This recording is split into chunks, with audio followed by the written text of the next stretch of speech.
Je m'appelle Claire, j'ai 38 ans, et si l'on m'avait dit, il y a encore quelques semaines, que ma vie basculerait dans un cauchemar digne d'un roman noir, je n'y aurais pas cru. Pourtant, en repensant à ces derniers mois, je me rends compte que les fissures étaient là, bien visibles, dans les murs de notre maison bourgeoise en banlieue parisienne. Elles étaient là, dans les regards froids de ma belle-mère, dans les silences pesants de mon mari, dans les sourires perfides de ma belle-sœur. Mais j'étais trop occupée à maintenir l'illusion d'une famille parfaite pour les voir. Nous vivons dans une grande maison à Neuilly, un héritage de la famille de Julien, mon mari. Une maison imposante, avec des plafonds hauts, des parquets qui craquent et des fenêtres qui laissent entrer une lumière pâle, comme si elle savait que l'atmosphère ici n'a rien de chaleureux. Julien, 42 ans, est un homme charismatique, le genre qui attire les regards dans une pièce. Directeur commercial dans une entreprise pharmaceutique, il a cette assurance qui m'a séduite il y a 15 ans, quand nous nous sommes rencontrés à une soirée caritative. Il m'avait fait rire, avec ses anecdotes sur ses voyages d'affaires et son sourire en coin. Mais aujourd'hui, ce sourire s'est effacé, remplacé par une froideur que je ne m'explique pas. Ou peut-être que je ne veux pas me l'expliquer. Nos enfants, Emma et Lucas, sont ma lumière dans cette maison qui semble parfois m'étouffer. Emma a 10 ans, des boucles brunes et un regard curieux qui me rappelle le mien à son âge. Elle pose 1000 questions, toujours à vouloir comprendre le monde. Lucas, 6 ans, est plus timide, mais il a ce rire contagieux qui éclate dès qu'on joue ensemble. Ils sont ma raison de me lever chaque matin, même quand l'atmosphère dans la maison devient irrespirable. Parce que, oui, il y a un poids dans cette maison. Et ce poids a un nom, Monique. Monique, ma belle-mère, vit avec nous depuis 5 ans, depuis la mort de son mari, le père de Julien. À 70 ans, elle est une femme élégante, toujours impeccablement coiffée, avec des tailleurs impeccables et un regard perçant qui semble lire dans vos pensées. Mais derrière cette façade se cache une langue acérée et un talent pour distiller le venin sous des airs de politesse. Depuis qu'elle s'est installée chez nous, elle n'a cessé de me critiquer. Ma façon de cuisiner ? Pas assez raffinée pour Julien. Ma manière d'élever les enfants ? Trop laxiste, ils vont mal tourner. Même ma décision d'avoir mis ma carrière de journaliste en pause pour m'occuper d'Emma et Lucas est devenue, sous son regard, une preuve de ma faiblesse. Une femme moderne doit savoir tout faire, Claire. Moi, j'ai toujours su tenir une maison et une carrière. Ces mots, prononcés lors d'un dîner devant Julien, m'ont laissé sans voix, la gorge nouée. Julien, lui, ne dit rien. Ou plutôt, il ne me défend jamais. Laisse-la, elle est comme ça, me répète-t-il quand je me plains. Mais je vois bien qu'il est différent depuis que Monique est là. Il est plus distant, moins tendre. Parfois, je surprends des regards entre eux, comme s'ils partageaient un secret que je ne suis pas autorisée à connaître. Quand je lui en parle, il hausse les épaules. Tu te fais des idées, Claire. Ma mère t'aime, elle veut juste le meilleur pour nous. Le meilleur pour nous. Ces mots sonnent creux, comme une promesse qu'il ne croit pas lui-même. Et puis, il y a Sophie, la sœur de Julien. À 35 ans, elle est célibataire, sans enfant, et semble vivre dans l'ombre de son frère. Sophie est partout, dans notre maison, dans nos vies, sur les réseaux sociaux où elle filme tout, sous prétexte de partager des moments authentiques. Elle a un blog où elle poste des vidéos de notre quotidien, des dîners familiaux aux anniversaires des enfants. Les gens adorent voir une vraie famille, dit-elle avec un sourire qui ne atteint pas ses yeux. Mais je ne suis pas dupe. Ces vidéos sont un moyen de me surveiller, de me juger. Une fois, j'ai trouvé une de ses publications où elle écrivait « La vie de famille parfaite », ou presque. Le commentaire était accompagné d'une photo de moi, l'air fatigué, tenant Lucas dans mes bras. J'ai senti une boule dans mon estomac, mais Julien a balayé mes inquiétudes.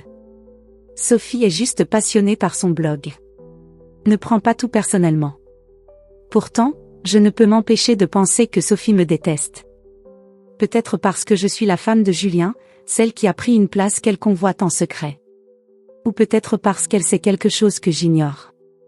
Une fois, alors que je rangeais le salon, j'ai surpris une conversation entre elle et Monique, dans la cuisine.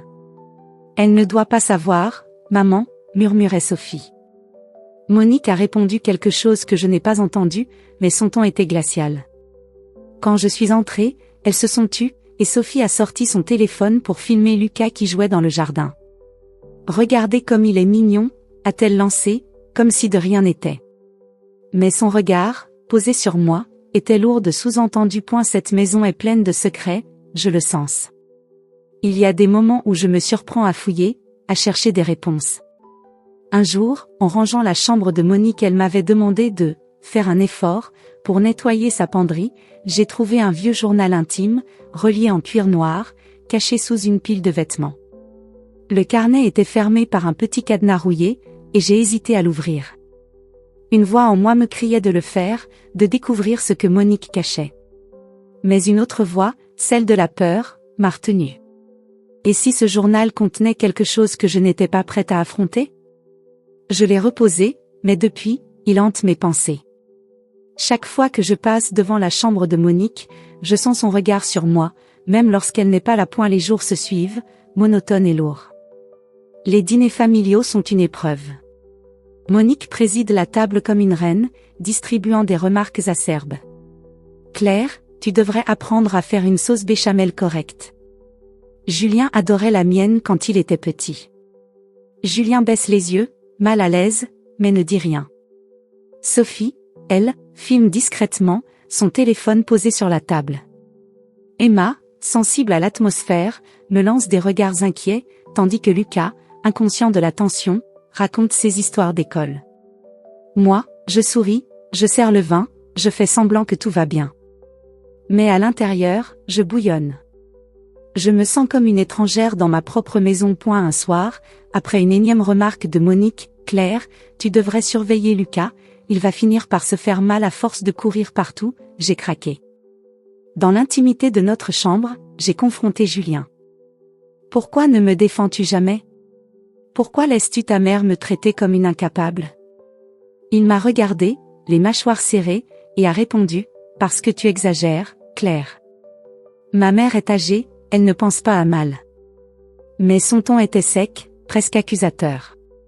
Pour la première fois, j'ai eu l'impression qu'il me voyait comme une ennemie.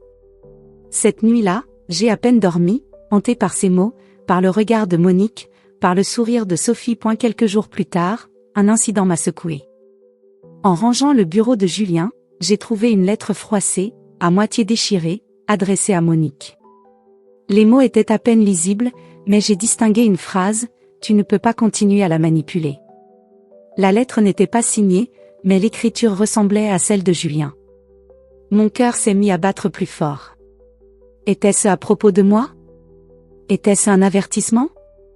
J'ai voulu lui en parler, mais il est rentré tard ce soir-là, et quand je l'ai vu, il était nerveux, presque fuyant. « Tout va bien ?» ai-je demandé. Il a hoché la tête, évitant mon regard. Juste une longue journée. Je ne sais pas quand les choses ont commencé à déraper. Peut-être était-ce le jour où Monique est arrivée dans cette maison, avec ses valises et ses reproches. Peut-être était-ce plus tôt, quand Julien a commencé à se fermer à moi.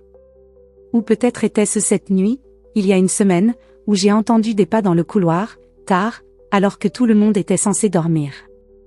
J'ai ouvert la porte de notre chambre, mais il n'y avait personne. Juste l'ombre d'une silhouette au bout du couloir, près de la chambre de Monique. Quand j'ai voulu en parler à Julien le lendemain, il a balayé mes craintes. « Tu as dû rêver, Claire. Tu es fatiguée. » Fatiguée. C'est le mot qu'il utilise souvent, comme si ma fatigue expliquait tout.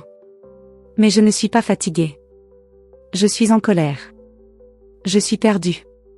Et, au fond de moi, j'ai peur. Peur de ce que je pourrais découvrir si je creuse trop loin. Peur de ce que cette maison cache.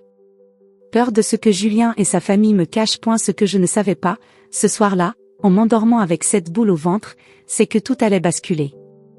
Que dans quelques heures, ma vie entière serait remise en question. Que je me retrouverais menottée, accusée d'un crime que je n'avais pas commis, sous les yeux terrifiés de mes enfants. La nuit était profonde, une de ces nuits où l'obscurité semble s'infiltrer dans la maison, rendant l'air lourd et oppressant. J'étais plongée dans un sommeil agité, hantée par des rêves flous où des ombres murmuraient des secrets que je ne pouvais entendre. Soudain, un cri a déchiré le silence. « Claire! Réveille-toi !» La voix de Julien, rauque et tremblante de rage, m'a arrachée à mes songes. J'ai ouvert les yeux, le cœur battant à tout rompre. La lumière crue de la lampe de chevet m'a aveuglée, et avant que je puisse comprendre ce qui se passait, Julien était là, debout au pied du lit, les poings serrés, son visage déformé par une fureur que je ne lui avais jamais vue point. « Tu l'as tué » a-t-il hurlé, sa voix résonnant dans la chambre comme un coup de tonnerre. « J'ai trouvé le poison dans ton tiroir. » Mes oreilles bourdonnaient, mes pensées s'embrouillaient. « De quoi parles-tu » ai-je balbutié, encore à moitié endormi. Mais avant qu'il ne réponde, la porte de la chambre s'est ouverte brutalement, et 3 silhouettes imposantes sont entrées. Des uniformes bleus, des visages sévères. Des policiers. L'un d'eux, un homme d'une 50aine d'années avec des cheveux grisonnants et un regard dur, s'est avancé. « Claire Dubois, vous êtes en état d'arrestation pour suspicion de meurtre sur la personne de Monique Lefebvre. » Le mot « meurtre » m'a frappé comme une gifle. J'ai voulu me lever, protester, mais mes jambes étaient faibles, comme si tout mon corps refusait de croire ce qui se passait. « C'est une erreur » ai-je crié, ma voix tremblante. « Je n'ai rien fait. » Mais les mots semblaient se perdre dans l'air. Julien brandissait un petit flacon en verre, à peine plus grand qu'un tube de parfum, rempli d'un liquide transparent. « C'est ça que tu as utilisé, n'est-ce pas » a-t-il lancé, ses yeux brillants de colère et de douleur. « J'ai toujours su que tu la détestais. » Je n'arrivais pas à comprendre. Monique, morte? Un poison dans mon tiroir? Mon esprit s'emballait, cherchant désespérément une explication, mais tout ce que je voyais, c'était le chaos autour de moi. Dans le couloir, j'ai entendu les pleurs d'Emma et de Lucas. Mon cœur s'est brisé. « Maman » a crié Emma, sa voix aiguë et terrifiée perçant à travers la confusion. Je me suis tournée vers la porte, mais un policier m'a saisi par le bras. « Ne faites pas d'histoire, madame » a-t-il dit, son ton neutre mais ferme et puis, je l'ai vu. Sophie, la sœur de Julien, debout dans l'embrasure de la porte, son téléphone à la main, filmant la scène. Son visage affichait une satisfaction froide, presque triomphante. « Pour que justice soit faite » a-t-elle déclaré, sa voix claire et tranchante, comme si elle s'adressait à un public invisible. Les larmes me sont montées aux yeux. Mes enfants étaient là, dans le couloir, leurs petits visages déformés par la peur, et elle osait filmer ce moment? « Sophie, arrête ça » ai-je hurlé, mais elle a ignoré mon cri, continuant à pointer son téléphone sur moi comme une arme. Les menottes se sont refermées sur mes poignets, froides et lourdes. Chaque cliquetis du métal semblait sceller mon sort. J'ai jeté un dernier regard à Julien, espérant y trouver une trace de doute, un signe qu'il ne croyait pas vraiment à cette accusation absurde. Mais ses yeux étaient durs, pleins d'une conviction qui m'a glacé le sang. « Comment as-tu pu faire ça devant nos enfants » a-t-il murmuré, comme s'il parlait plus à lui-même qu'à moi. Je n'ai pas eu le temps de répondre. Les policiers m'ont entraîné hors de la chambre, à travers le couloir où Emma et Lucas se tenaient, blottis l'un contre l'autre. « Maman, ne pars pas » a sangloté Lucas, tendant ses petites mains vers moi. J'ai voulu m'arrêter, les rassurer, mais l'étreinte des policiers était implacable. Le trajet jusqu'au commissariat était un brouillard. Assise à l'arrière de la voiture de police, les menottes mordant ma peau, je fixais les lumières de la ville qui défilaient à travers la vitre. Mon esprit tournait en boucle. Monique, morte. Un flacon de poison dans mon tiroir. Julien, mon propre mari, convaincu de ma culpabilité. Et Sophie, toujours là, avec son maudit téléphone. Comment en étais-je arrivé là? Avais-je manqué un signe? Une dispute, une parole, un geste qui aurait pu expliquer cette folie? Au commissariat, on m'a conduite dans une salle d'interrogatoire froide et austère. Les murs gris, la table en métal, la chaise inconfortable, tout semblait conçu pour me faire sentir petite, coupable. L'inspecteur, celui aux cheveux grisonnants, s'est présenté comme l'inspecteur Martel. Il avait un visage marqué par les années, mais ses yeux, vifs et scrutateurs, semblaient lire en moi comme dans un livre ouvert. À ses côtés, une jeune policière prenait des notes, son expression impassible. Sur la table, le flacon de poison, posé dans un sachet en plastique, semblait me narguer. « Madame Dubois » a commencé Martel, sa voix calme mais autoritaire, « ce flacon a été retrouvé dans votre tiroir, dans votre chambre. Pouvez-vous m'expliquer comment il est arrivé là ?» J'ai secoué la tête, les larmes roulant sur mes joues. « Je ne sais pas. » Je ne l'ai jamais vue avant ce soir. Je vous jure, je n'ai rien fait à Monique. Mais ma voix tremblait, et je voyais bien que mes mots sonnaient creux, même à mes propres oreilles. Martel a froncé les sourcils, examinant le flacon avec attention. C'est un produit rare, a-t-il dit, presque pour lui-même. Un poison qui agit lentement, indétectable au premier abord. Vous êtes sûr que vous ne savez rien à ce sujet? J'ai hoché la tête, incapable de parler.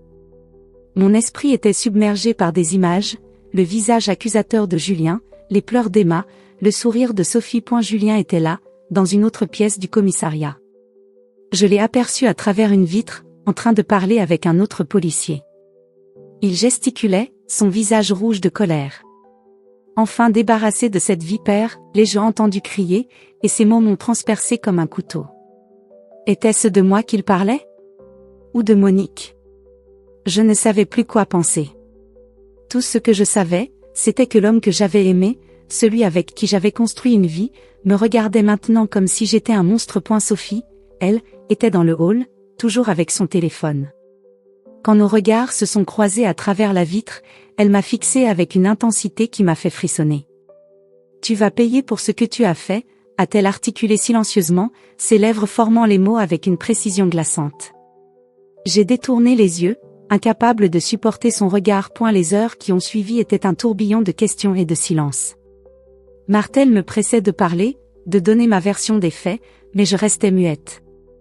Non pas parce que j'avais quelque chose à cacher, mais parce que j'étais terrifiée. Chaque mot que je prononçais risquait de se retourner contre moi. Et puis, il y avait cette pensée qui tournait en boucle dans ma tête, quelqu'un m'avait piégé. Quelqu'un avait mis ce flacon dans mon tiroir. Mais qui?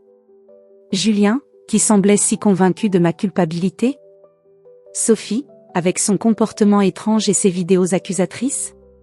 Ou même Monique, qui, dans un ultime acte de manipulation, aurait pu orchestrer tout cela avant sa mort? Des souvenirs ont commencé à affluer, comme des éclats de verre dans mon esprit. Une dispute, il y a quelques jours, où Monique m'avait regardé avec un sourire narquois.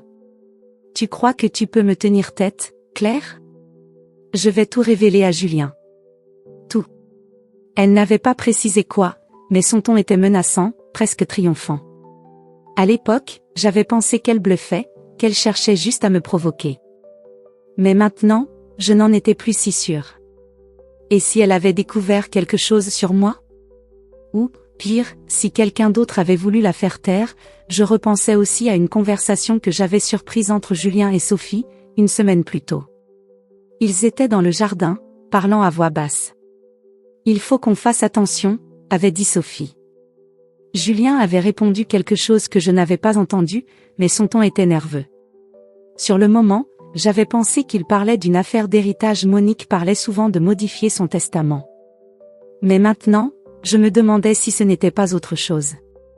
Quelque chose de plus sombre. Martel a reposé le flacon sur la table, son regard toujours fixé sur moi. Madame Dubois, si vous ne parlez pas, je ne pourrai pas vous aider. Votre mari est convaincu de votre culpabilité. Votre belle-sœur aussi. Et ce flacon, il ne s'est pas retrouvé dans votre tiroir par magie.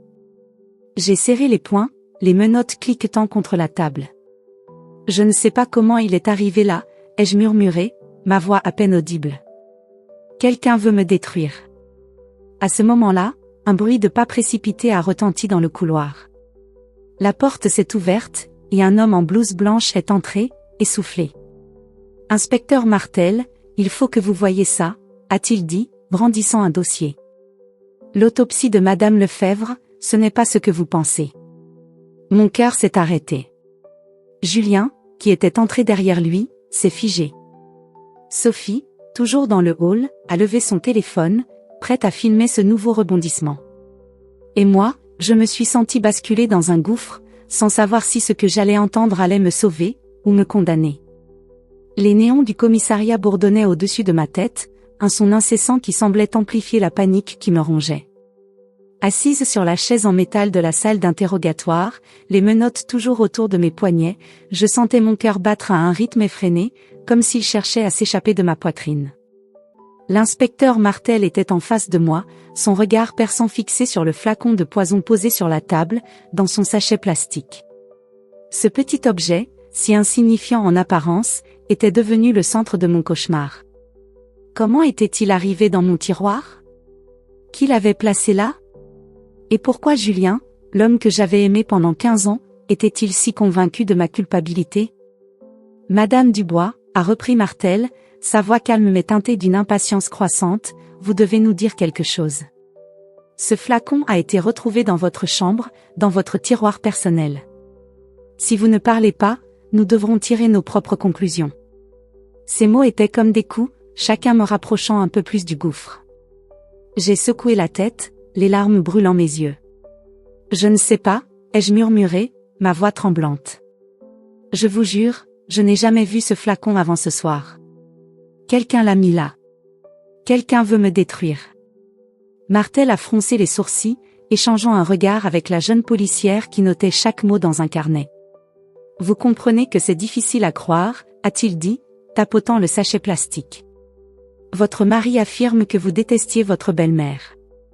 Votre belle-sœur, Sophie, dit la même chose.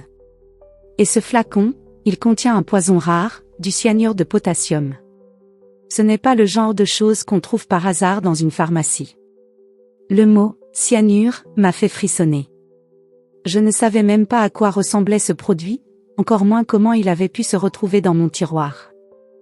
Mon esprit s'est mis à tourner à toute vitesse, cherchant des réponses, des souvenirs, n'importe quoi qui pourrait expliquer cette folie. Une image m'est revenue, nette et douloureuse, une dispute avec Monique, il y a 3 jours, dans la cuisine. Elle m'avait regardé avec ce sourire glacial qui me donnait toujours la chair de poule. « Tu crois que tu peux continuer à jouer les victimes, Claire ?» avait-elle dit, sa voix basse mais venimeuse. « Julien finira par voir qui tu es vraiment. Et quand il le fera, tu regretteras tout. » Sur le moment, j'avais pensé qu'elle cherchait simplement à me provoquer, comme elle le faisait si souvent. Mais maintenant, ces mots prenaient une autre dimension. Était-ce une menace? Savait-elle quelque chose que j'ignorais? Ou pire, avait-elle orchestré quelque chose avant sa mort? J'ai levé les yeux vers Martel, essayant de rassembler mes pensées.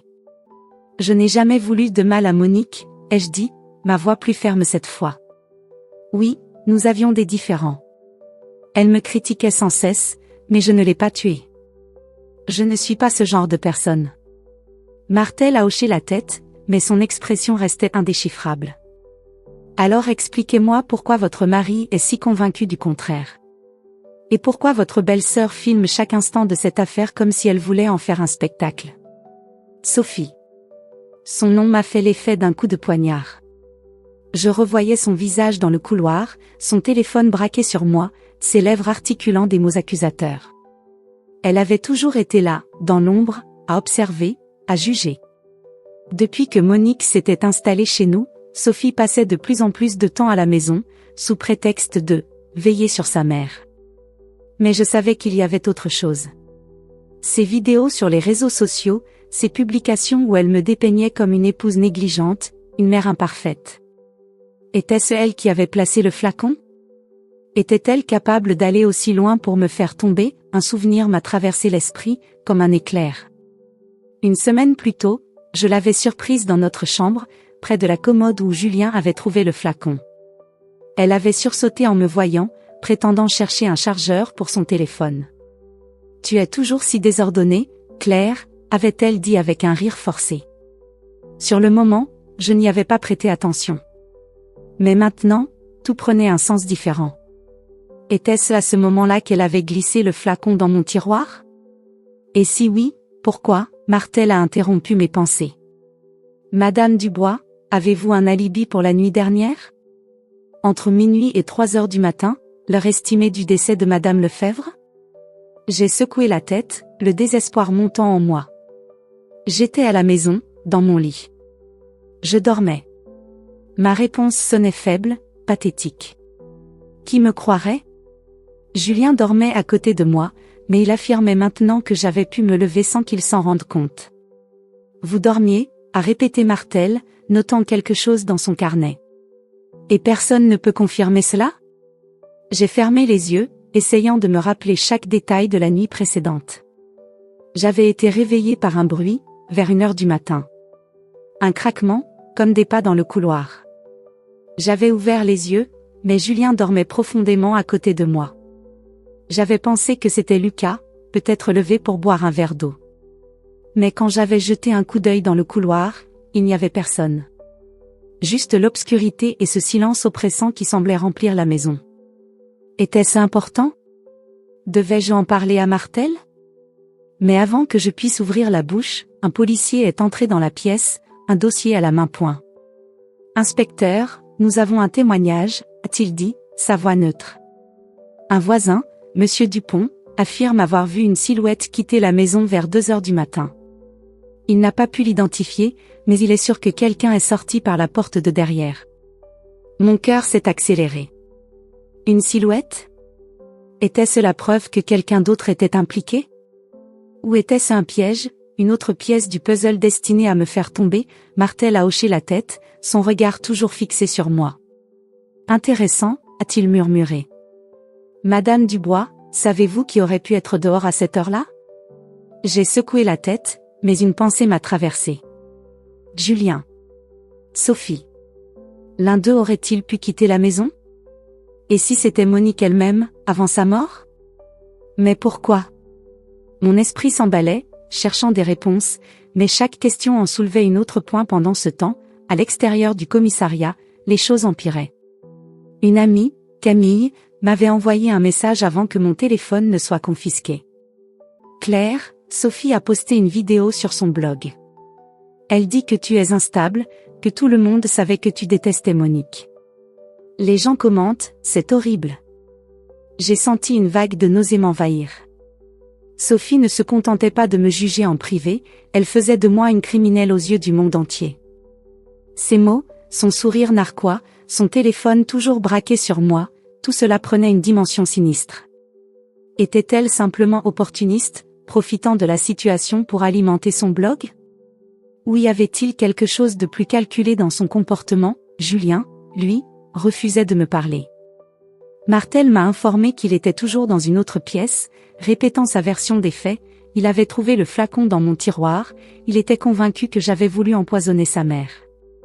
Il dit que vous aviez des disputes fréquentes avec Madame Lefebvre, a ajouté Martel, observant ma réaction.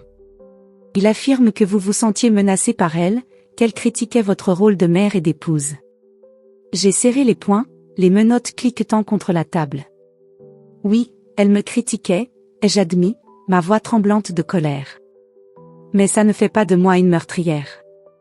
Un autre souvenir m'a assailli. Une conversation entre Julien et Monique, il y a 2 semaines, dans le salon. J'étais dans la cuisine, en train de préparer le dîner, mais leur voix portait à travers la maison. Tu ne comprends pas ce que ma mère représente pour moi, avait dit Julien, son ton inhabituellement sec. Elle a tout sacrifié pour nous.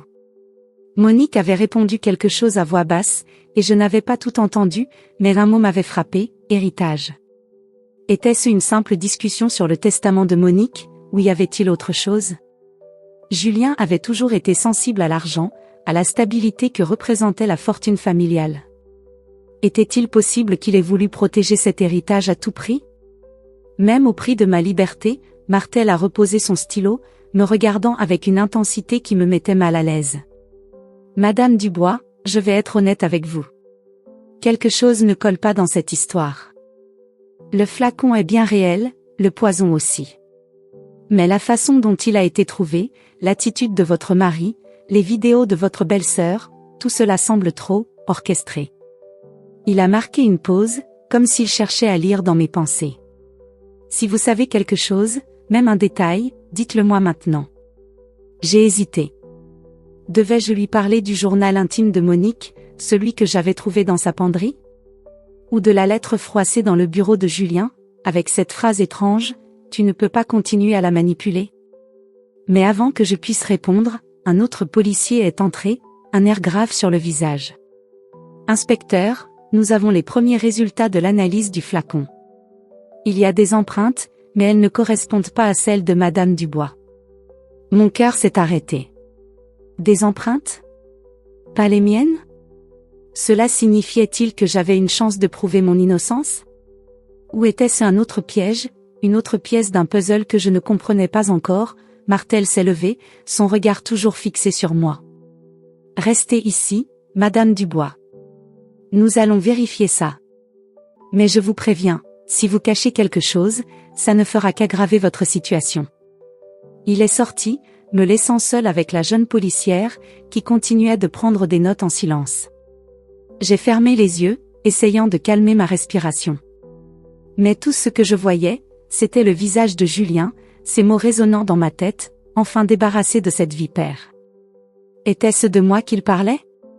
Ou de Monique? Et Sophie, avec son téléphone, ses accusations publiques, que cachait-elle? Je me sentais seule, terriblement seule. Mes enfants me manquaient, leurs petits visages terrifiés hantant mes pensées. Emma, avec ses questions incessantes. Lucas, avec son rire innocent. Ils étaient à la maison, probablement avec Sophie, qui continuait de répandre son poison sur les réseaux sociaux. Et Julien, l'homme que j'avais aimé, l'homme qui m'avait juré fidélité, était maintenant mon accusateur. Comment en étais-je arrivé là? Qui voulait me voir tomber? Et pourquoi, alors que je sombrais dans ses pensées, la porte s'est ouverte à nouveau? Martel est revenu, son expression plus grave que jamais.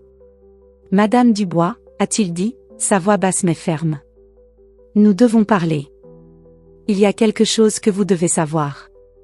Le silence dans la salle d'interrogatoire était oppressant, seulement brisé par le bourdonnement des néons et le cliquetis de mes menottes contre la table en métal. L'inspecteur Martel venait de sortir, laissant derrière lui une phrase énigmatique, « Il y a quelque chose que vous devez savoir. » Mon cœur battait à tout rompre, partagé entre l'espoir d'une issue et la peur d'une nouvelle accusation. Mes pensées tourbillonnaient, revenant sans cesse aux événements de cette nuit cauchemardesque, le cri de Julien, les pleurs d'Emma et de Lucas, le regard glacial de Sophie filmant mon humiliation. Et ce flacon de poison, cet objet maudit qui semblait sceller mon destin. Point soudain, la porte s'est ouverte avec fracas, et un homme en blouse blanche est entré précipitamment, un dossier à la main. Son visage était marqué par l'urgence, ses lunettes glissant sur son nez. « Inspecteur Martel » a-t-il lancé, essoufflé.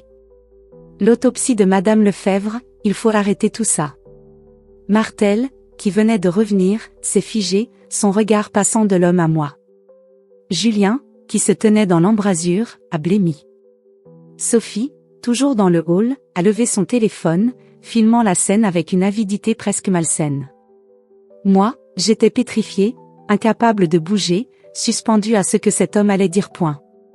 Qu'est-ce que vous voulez dire, docteur? A demandé Martel, sa voix teintée d'une curiosité prudente.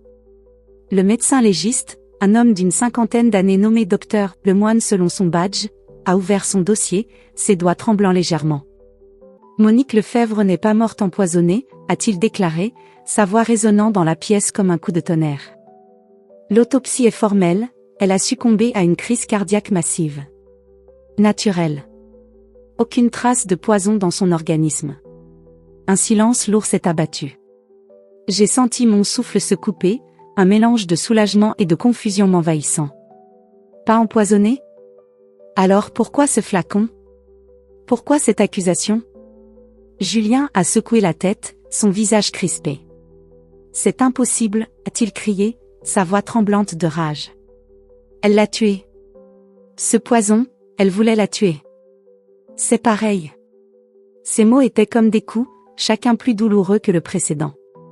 Je l'ai regardé, cherchant dans ses yeux une trace de l'homme que j'avais aimé, mais tout ce que je voyais, c'était une colère froide, presque inhumaine. Martel a levé une main pour le calmer. Monsieur Dubois, calmez-vous. Si l'autopsie montre une mort naturelle, cela change tout. Mais ce flacon. Il s'est tourné vers moi, son regard perçant. Il était bien dans votre tiroir, Madame Dubois. Et il contient du cyanure. Vous devez nous expliquer cela.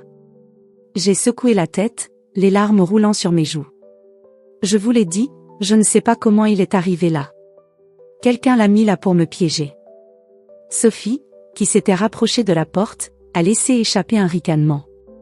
Toujours la victime, Claire, a-t-elle lancé, son téléphone toujours braqué sur moi. Tu crois vraiment que quelqu'un d'autre aurait voulu faire du mal à maman? Tout le monde sait que tu la détestais.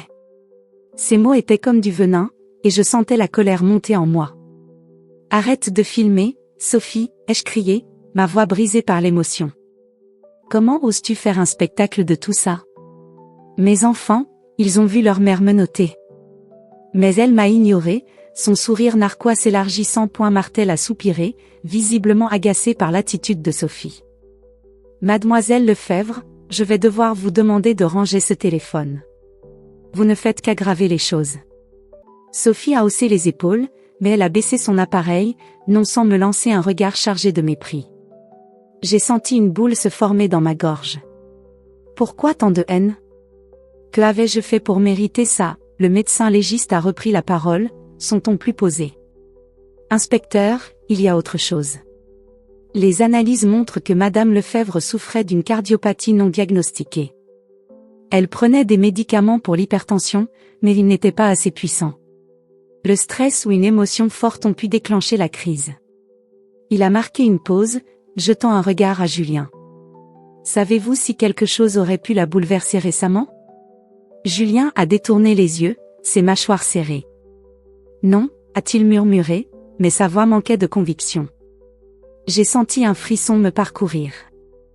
Était-il au courant de quelque chose? Avait-il eu une dispute avec sa mère? Ou était-ce autre chose, un secret qu'il me cachait? Mes pensées ont été interrompues par Martel, qui s'est tourné vers moi. Madame Dubois, compte tenu de ces nouveaux éléments, nous allons vous libérer sous caution. Mais vous restez suspecte jusqu'à ce que nous ayons éclairci l'origine de ce flacon. Ne quittez pas la ville. Libéré sous caution. Les mots sonnaient comme une délivrance, mais ils étaient loin de me soulager. J'étais toujours accusée, toujours suspecte. Et mes enfants, où étaient-ils? Avec Sophie, probablement, qui continuait de répandre ses mensonges sur les réseaux sociaux. Martel m'a escorté hors de la salle, et j'ai aperçu Julien dans le couloir, discutant avec un autre policier. Il n'a pas croisé mon regard. Sophie, elle, était là, son téléphone à nouveau en main, filmant discrètement. Pour que justice soit faite, a-t-elle murmuré, assez fort pour que je l'entende. J'ai serré les poings, retenant l'envie de lui arracher son maudit appareil. Dès au retour à la maison, l'atmosphère était irrespirable. Emma et Lucas étaient dans leur chambre, sous la surveillance d'une voisine compatissante, Madame Dupont. En me voyant, ils se sont précipités vers moi, leurs petits bras s'enroulant autour de moi. « Maman, pourquoi ils t'ont emmené ?» a sangloté Emma, ses yeux rougis par les larmes. Lucas, blotti contre moi, ne disait rien, mais je sentais son petit corps trembler. J'ai ravalé mes larmes, essayant de trouver les mots pour les rassurer. Ce n'est qu'un malentendu, mes chéris. Maman va tout arranger. Mais mes mots sonnaient creux, même à mes propres oreilles. Julien était dans le salon, assis sur le canapé, le visage fermé. Il ne m'a pas adressé la parole. Sophie, elle, était dans la cuisine, postant une nouvelle vidéo sur son blog. J'ai entendu des bribes de son discours, une femme instable, une menace pour notre famille. La colère m'a submergée, mais je savais que lui crier dessus ne ferait qu'empirer les choses. Au lieu de cela, j'ai décidé de chercher des réponses. Si ce flacon n'était pas à moi, quelqu'un l'avait placé dans mon tiroir. Et si Monique était morte d'une crise cardiaque, pourquoi ce poison? Était-ce une tentative ratée? Ou un piège destiné à me faire tomber? Ce soir-là, seul dans notre chambre, j'ai pris une décision. Je devais trouver le journal intime de Monique, celui que j'avais vu dans sa penderie. Peut-être contenait-il des réponses. Pendant que Julien dormait dans la chambre d'amis, il refusait de partager notre lit et que Sophie était occupée à répondre à ses abonnés, je me suis glissée dans la chambre de Monique. L'odeur de son parfum, un mélange entêtant de lavande et de musc, flottait encore dans l'air. J'ai ouvert la penderie, mes mains tremblant légèrement, et j'ai retrouvé le carnet en cuir noir, toujours fermé par son petit cadenas rouillé. Je n'avais pas de clé, mais j'étais déterminée. Avec une épingle à cheveux, j'ai forcé le cadenas, mon cœur battant à l'idée d'être surprise. Les pages jaunies sentaient le vieux papier, et l'écriture de Monique, fine et élégante, remplissait chaque ligne. J'ai commencé à lire, et ce que j'ai découvert m'a glacé le sang. Monique écrivait sur Julien, sur un secret qu'elle avait gardé toute sa vie, Julien n'était pas son fils biologique. Il était le fruit d'une liaison de son mari avec une autre femme, une vérité qu'elle avait cachée pour protéger l'héritage familial. Si Julien l'apprend, il perdra tout, avait-elle écrit. Et Claire, elle ne doit jamais savoir. Elle ne comprendrait pas, mon esprit s'est embrouillé. Julien, pas le fils de Monique? Était-ce pour cela qu'elle était si dure avec moi, par peur que je découvre la vérité? Et Julien, le savait-il? Était-ce lié au flacon, à cette accusation? J'ai continué à lire, et une autre phrase m'a arrêté net, Sophie sait tout. Elle me pousse à révéler le secret, mais je ne peux pas. Pas encore. Sophie. Était-elle impliquée? Avait-elle voulu faire taire Monique avant qu'elle ne parle, avant que je puisse aller plus loin? Un bruit m'a fait sursauter. La porte de la chambre s'est ouverte, et Sophie se tenait là, son téléphone à la main. « Qu'est-ce que tu fais ici ?» a-t-elle sifflé, ses yeux plissés de suspicion. J'ai refermé le journal, le serrant contre moi. « Rien qui te concerne, ai-je répondu, ma voix tremblante mais ferme. Elle a avancé, son sourire narquois réapparaissant.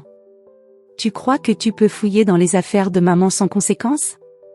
Les gens doivent savoir qui tu es vraiment. » Le lendemain matin, la situation a empiré.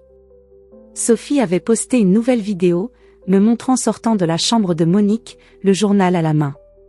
Elle cherche à cacher la vérité, proclamait-elle dans son live, sa voix vibrante d'indignation. Les commentaires affluaient, chacun plus cruel que le précédent, criminel, elle mérite la prison.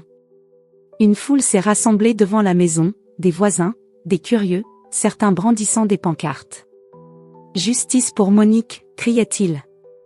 Je me suis sentie prise au piège, comme un animal traqué. J'ai regardé par la fenêtre, les larmes aux yeux. Julien, toujours distant, n'a rien fait pour calmer la foule. Sophie, elle, continuait de filmer, alimentant la haine. Mais dans ma main, je tenais le journal, et une lettre que j'avais trouvée glissée entre les pages. Une lettre de Monique, adressée à moi. « Claire, si tu lis ceci, c'est que tout a mal tourné », commençait-elle. J'ai fait des erreurs, mais je voulais te protéger.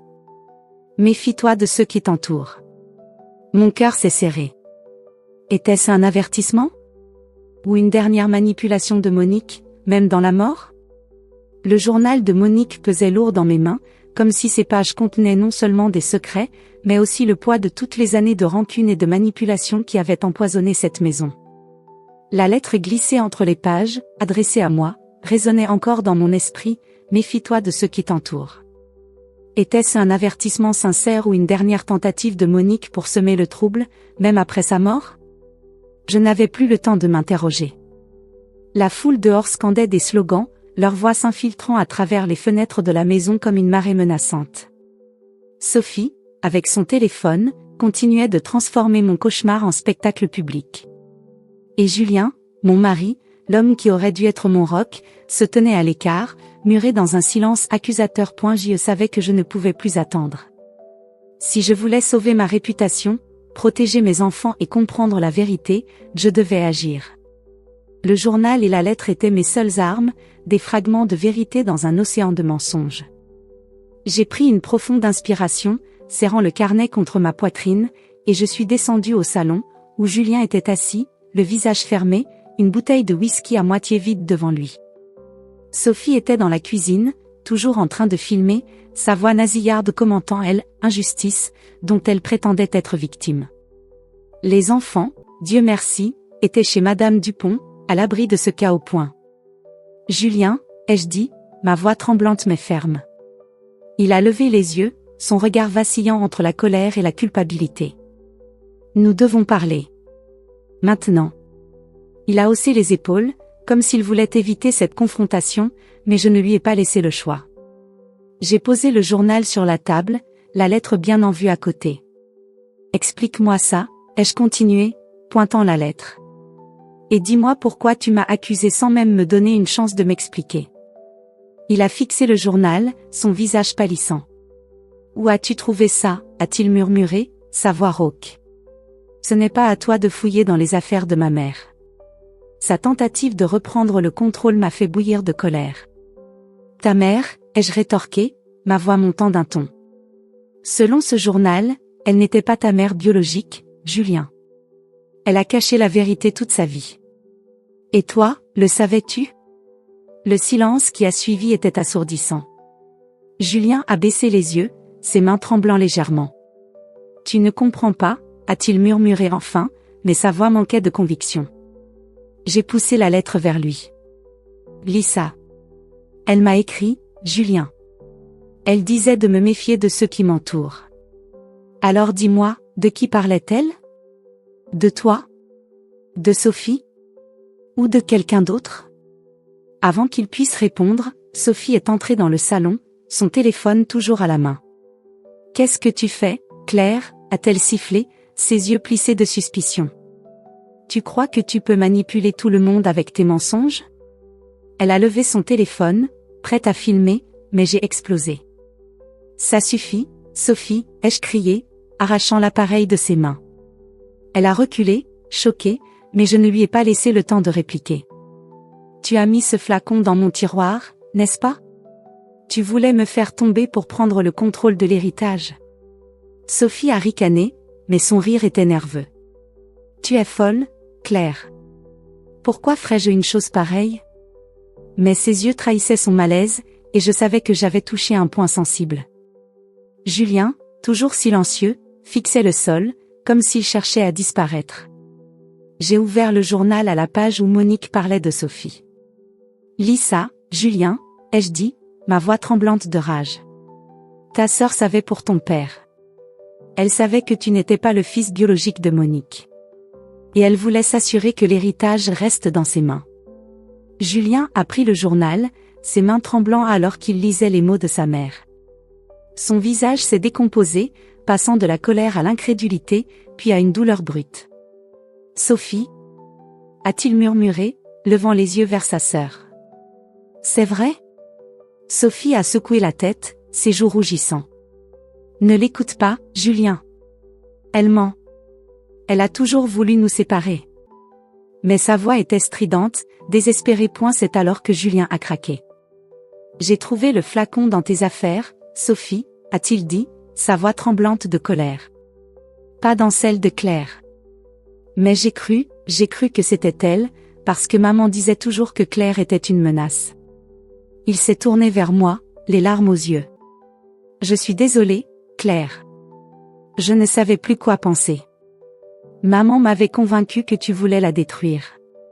Je l'ai regardée, abasourdie.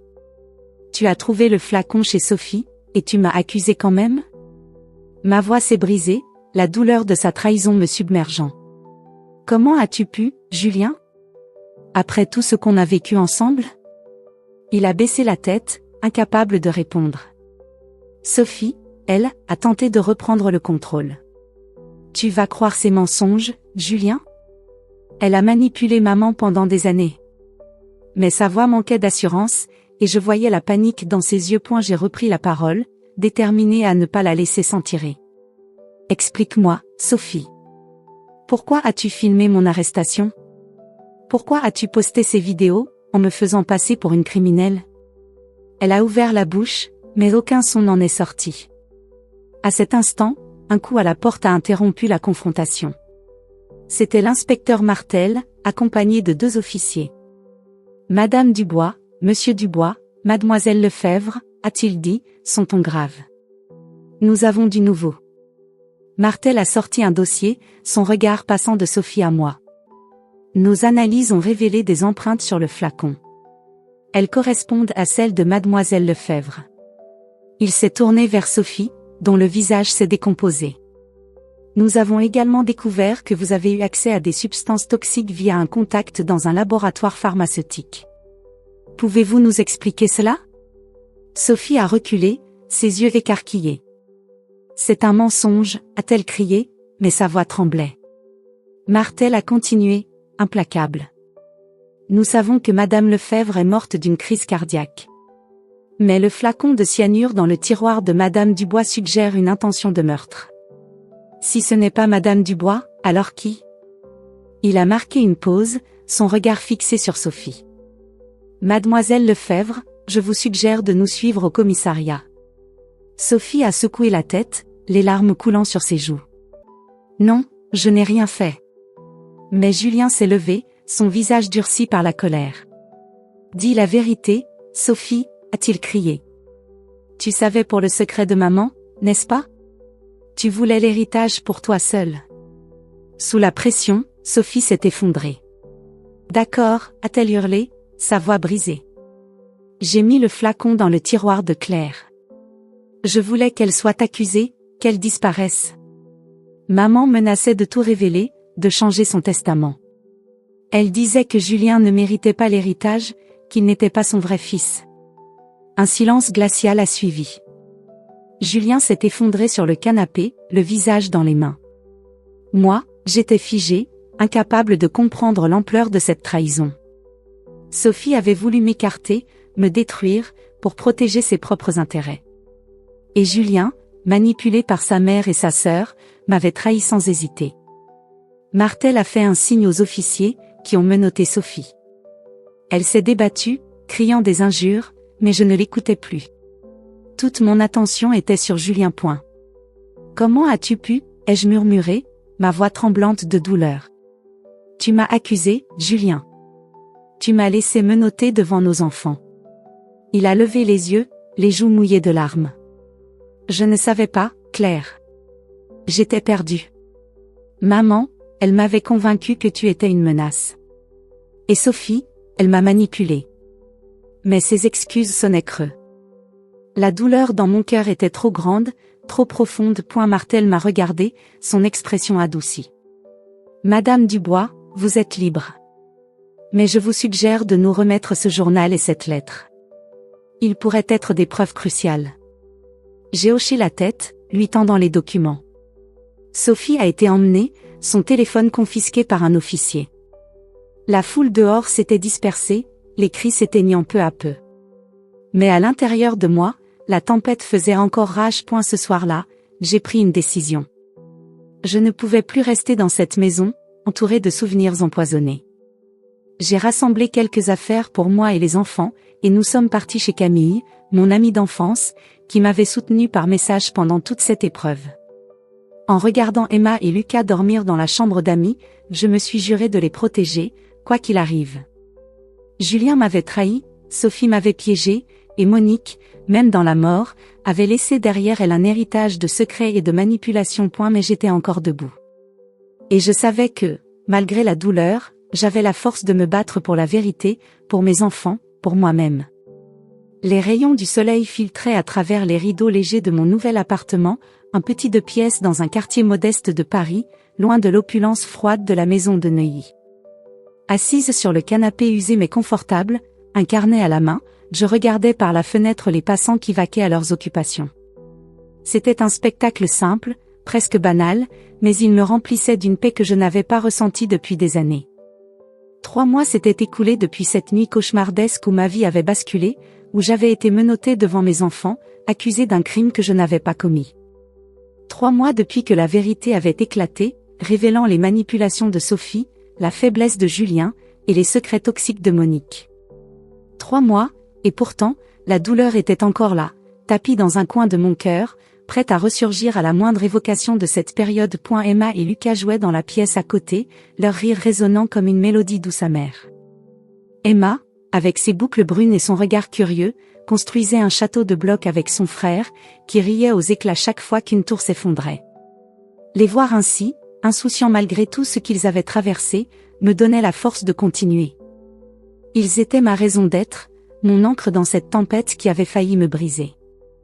Mais ils étaient aussi un rappel constant de ce que j'avais perdu, une famille unie, un mari en qui j'avais cru, une vie que je pensais stable. Ce soir-là, après avoir couché les enfants, je me suis assise à la petite table de la cuisine, mon carnet ouvert devant moi.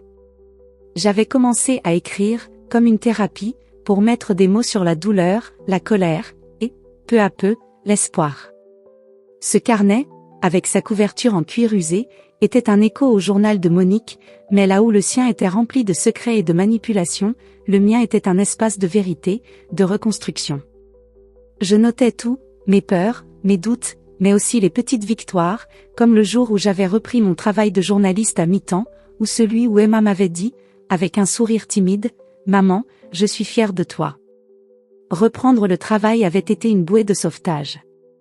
Après des années à m'effacer pour élever mes enfants, à supporter les critiques de Monique et les silences de Julien, j'avais oublié à quel point j'aimais écrire, enquêter, donner une voix à ceux qui n'en avaient pas.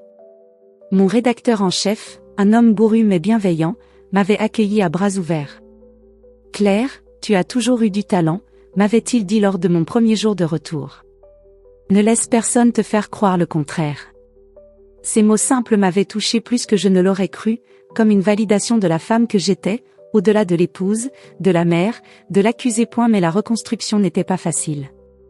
Les nuits étaient encore hantées par des souvenirs, le regard accusateur de Julien, les pleurs de Lucas, le sourire narquois de Sophie alors qu'elle filmait mon arrestation. Sophie, qui était maintenant en attente de son procès pour tentative de diffamation et falsification de preuves.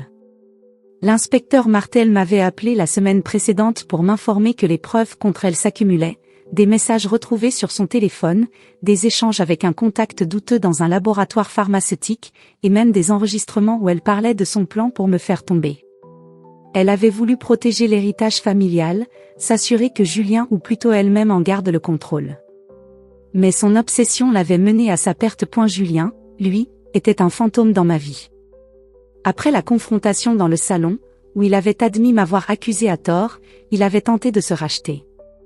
Il m'envoyait des messages, des lettres, me suppliant de lui pardonner. « Claire, j'étais perdue », écrivait-il. « Maman m'avait manipulée, Sophie aussi. Je t'aime, je veux qu'on redevienne une famille. » Mais chaque fois que je lisais ces mots, je revoyais son visage cette nuit-là, sa voix hurlant « Tu l'as tué ». Je revoyais les menottes, les larmes d'Emma, la peur dans les yeux de Lucas. Comment pardonner une telle trahison ? J'avais entamé une procédure de divorce, une décision qui me déchirait mais que je savais nécessaire. Julien avait trahi ma confiance, et je ne pouvais plus vivre avec quelqu'un qui m'avait si facilement sacrifié. Un soir, alors que je rangeais les jouets des enfants, Camille est passée me voir. Mon amie d'enfance, avec ses cheveux roux en bataille et son rire communicatif, avait été mon roc pendant cette épreuve. C'était elle qui m'avait envoyé des messages de soutien lorsque j'étais en garde à vue, elle qui m'avait accueilli avec les enfants lorsque j'avais fui la maison de Neuilly. Assise à la table de la cuisine, une tasse de thé fumante entre les mains, elle m'a regardée avec un sourire doux. « Tu sais, Claire, tu es plus forte que tu ne le crois », a-t-elle dit. « Ce que tu as traversé, beaucoup auraient craqué. Mais toi, tu es là, avec tes enfants, à reconstruire ta vie. » J'ai souri, les larmes me montant aux yeux. Je ne me sens pas forte, Camille. J'ai l'impression d'être brisée, comme si une partie de moi était restée dans cette maison.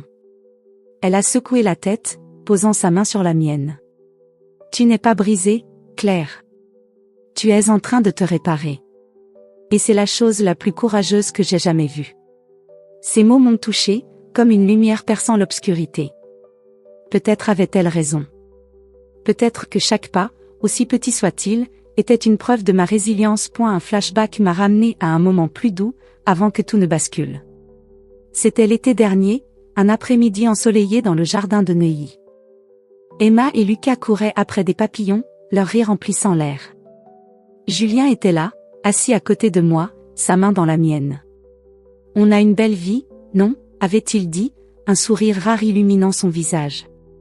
À l'époque, j'avais hoché la tête, croyant encore en nous. Mais même alors, il y avait des ombres, les remarques acerbes de Monique, les regards calculateurs de Sophie. Comment avais-je pu être si aveugle ? Pourtant, ce souvenir me rappelait aussi pourquoi je me battais. Pas pour Julien, ni pour la maison, ni pour l'illusion d'une famille parfaite. Mais pour mes enfants, pour leur offrir une vie où ils pourraient grandir sans peur, sans secret. Un soir, alors que je lisais une histoire à Lucas, il m'a regardé avec ses grands yeux noisettes. « Maman, est-ce qu'on sera toujours ensemble ?» a-t-il demandé, sa voix tremblante. J'ai caressé ses cheveux, mon cœur se serrant. « Toujours, mon chéri », ai-je répondu, un sourire forcé sur les lèvres. Rien ne pourra nous séparer. Emma, qui écoutait depuis son lit, s'est approchée et s'est blottie contre moi. « Je t'aime, maman », a-t-elle murmuré. Ces mots, si simples, étaient comme un baume sur mes blessures. Ils me rappelaient que, malgré tout, j'avais réussi à protéger ce qui comptait le plus. Mon carnet est devenu mon refuge. Chaque soir, après avoir couché les enfants, je m'asseyais à la table de la cuisine et j'écrivais. Je notais mes souvenirs, mes peurs, mes espoirs. Une phrase revenait souvent, j'ai appris à faire confiance à mon instinct. Pendant trop longtemps, j'avais ignoré les signaux, les silences de Julien, les manipulations de Monique, la perfidie de Sophie. Mais cette épreuve m'avait appris à écouter cette voix intérieure, celle qui m'avait poussé à ouvrir le journal, à confronter Julien, à me battre pour la vérité. Cette voix était ma force, et je savais qu'elle me guiderait désormais. Un jour, alors que je marchais avec les enfants dans un parc près de l'appartement, Emma a pointé du doigt un cerf-volant dans le ciel. « On peut en acheter un, maman ?» a-t-elle demandé, ses yeux brillants d'excitation. J'ai ri, un rire léger, presque oublié. Bien sûr, ma puce. Ce moment, si simple, était une promesse d'avenir. Nous n'avions plus la grande maison, ni l'argent, ni l'illusion d'une vie parfaite. Mais nous avions l'amour, la liberté, et la possibilité de recommencer. En refermant mon carnet ce soir-là, j'ai écrit une dernière phrase, j'ai survécu à la trahison, et j'ai trouvé ma propre vérité. J'ai regardé par la fenêtre, le ciel étoilé s'étendant à l'infini. Pour la première fois depuis des mois, je me suis sentie légère, comme si un poids s'était enfin envolé. La route serait longue, mais j'étais prête. Pour moi, pour Emma, pour Lucas. Pour la femme que j'étais en train de devenir.